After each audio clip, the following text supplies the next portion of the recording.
Hi. RBI வந்து transaction அதாவது ATM transaction charges வந்து ரிவைஸ் பண்ணியிருக்காங்க. ஃபினான்ஷியல் சரி, நான் ஃபினான்ஷியல் டிரான்சாக்ஷன். ஸோ எந்த வித டிரான்சாக்ஷன் இருந்தாலும் சரி, இந்த டிரான்சாக்ஷன் சார்ஜஸ் வந்து ரிவைஸ் பண்ணியிருக்காங்க. அதாவது ரூ. 21 ப்ளஸ் டாக்ஸஸ் இருந்தது, இப்போ ரூ. 23 ப்ளஸ் டாக்ஸஸ் ஆயிடுச்சு.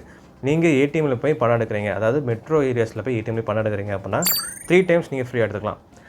நீங்கள் நான் மெட்ரோ ஏரியாஸ் போய் பணம் எடுக்கிறீங்க அப்படின்னா 5 டைம்ஸ் ஃப்ரீயாக எடுத்துக்கலாம். ஸோ இது எல்லாமே தெரிஞ்சது தான். பட் இந்த சார்ஜஸ் வந்து ரிவைஸ் பண்ணியிருக்காங்க. ரூ. 21 இருந்தது, இப்போ ரூ. 23 ஆயிடுச்சு. ஸோ நார்மலாக வந்து இந்த சார்ஜஸ் எதுக்கு பிடிக்கிறாங்க அப்படின்னா ஆப்ரேஷன் காஸ்ட், அதாவது ஆப்ரேஷன் எக்ஸ்பென்சஸ். ஒரு ஏடிஎம் ரன் பண்ணுறாங்க அப்படின்னா அதுக்கு வர ஆப்ரேஷன் எக்ஸ்பென்சஸ் வந்து மெயின்டைன் பண்ணுறதுக்காக அந்த சார்ஜஸ் பிடிக்கிறாங்க. அது மட்டும் இல்லாமல் இன்டர்சேஞ்ச் ஃபீ அப்படின்னு சொல்லுவாங்க. ஸோ பேங்க்குக்கும் கட்டுற ஒரு சார்ஜஸ்.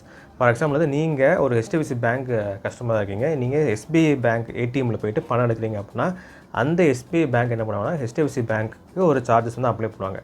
HDFC பேங்க் என்ன பண்ணுவோம் அப்படின்னா அவங்க அக்கௌண்ட்லேருந்து பணம் கொடுக்க மாட்டாங்க. நம்மள மாதிரி கஸ்டமர்ஸ் கிட்ட பப்ளிக் கிட்ட இருந்தால் பணம் டிடெக்ட் பண்ணிவிட்டு கொடுப்பாங்க. ஸோ இன்டர்சேஞ்ச் ஃபீ அப்படின்னா 2 பேங்க்கு இடையில் நடக்கிற டிரான்சாக்ஷன் தான். பட் இதில் இன்டெரக்டாக அஃபெக்ட் ஆகிறது கஸ்டமர் தான். இன்டெரக்டாக இல்லை, டேரெக்டாகவே அஃபெக்ட் ஆகிறது இந்த கஸ்டமர் தான். ஸோ இதுக்காகவும் ப்ளஸ் வந்து இப்போ அந்த ரூல் எதுக்கு, அதாவது May 1 இந்த டிரான்சாக்ஷன் சார்ஜ் வந்து ரிவைஸ் ஆகிருக்கு.